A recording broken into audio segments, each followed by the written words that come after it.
Roman Reigns and Seth Rollins put on an awesome match for the Universal Championship at the Royal Rumble with so many layers to unpack. Let's get into it.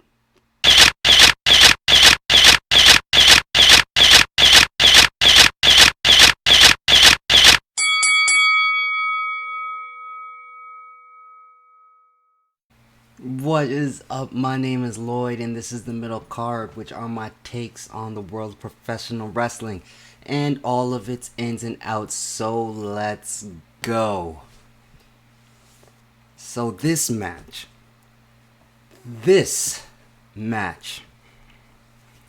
by far the best thing on the Royal Rumble pay-per-view. Roman Reigns and Seth Rollins, in my opinion, these guys went and they put on a masterclass with so many things that we can go through. I'm going to try and not take up too much time for this, but this was fantastic. So I've been saying it for weeks now.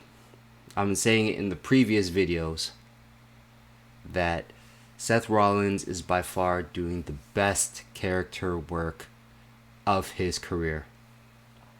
And not only that he's literally channeling the Joker. And he's been channeling the Joker for pretty much the majority of this run. But it's really, really taking effect while you see him with Roman Reigns.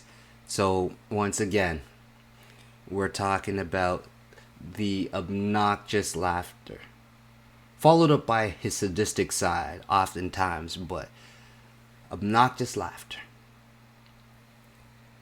as well as he's always wearing these very, very loud clothes. He's always dancing about everywhere, not taking anything seriously at all. And then you follow that up with his sadistic style and his method to doing things, and what you have is the Joker, minus throwing acid in people's faces. So this match begins. Actually, let's pull it back. On SmackDown, Seth Rollins causes Roman Reigns to lose his cool just the night before. Basically telling Roman that he's glad what he did to the Shield and that he burned it down for the most part. And this causes Roman to lose his cool and say that he hates Seth Rollins, that he tried to forgive him, that he hates him. So basically, what we're getting a story between Roman and Seth, the Joker, and the Batman. And meanwhile, you have Seth, and he's laughing in Roman's face, and he's like, I know you do, but I love you still, brother.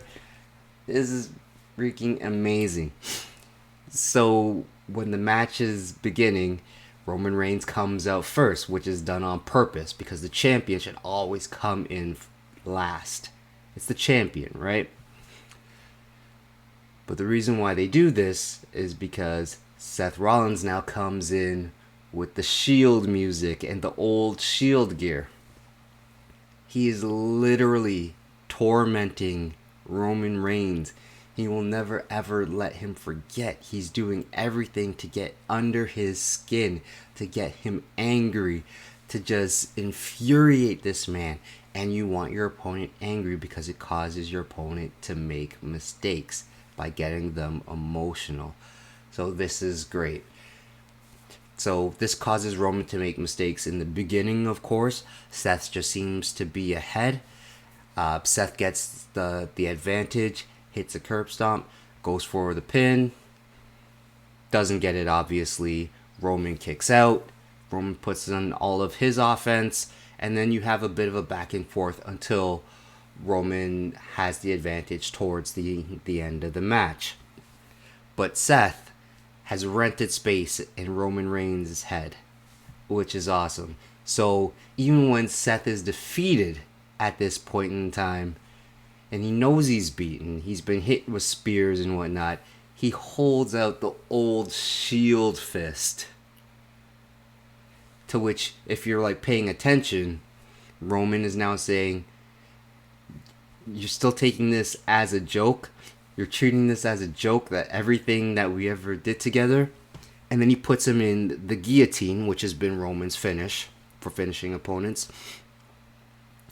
And Seth makes it to the ropes, but Roman won't let go. He won't let go of the guillotine, and this causes a disqualification.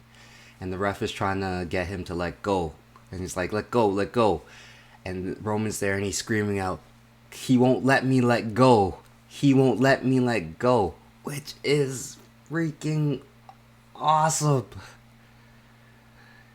It's so awesome. Seth is rented out this space in his head. He's tormented him to the point where Roman is just losing it, and he's like incensed, and he's like, "He won't let me let go of this. He won't let me let go."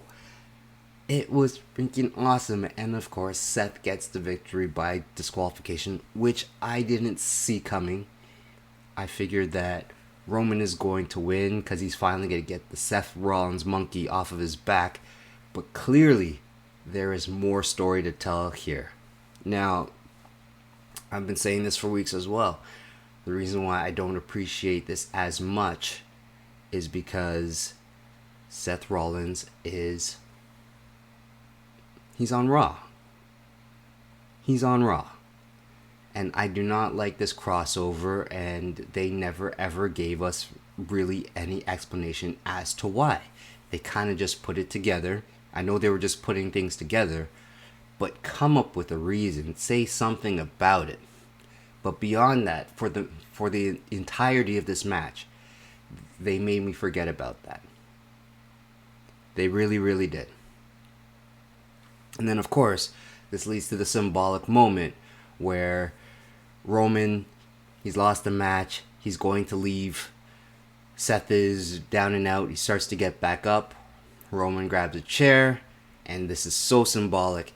Hits him with the chair the same way that Seth did to Roman and Dean Ambrose when he betrayed the Shield. So, all in all, this was fantastic. I think there's obviously still more story to tell. I mean, I could even see a scenario where they run back when Seth first won the WWE Championship, and they have a triple threat once again at WrestleMania between Brock, Roman, and you put in Joker Seth in once again. But I'm all for whatever they do as far as this goes forwards, if they choose to do that.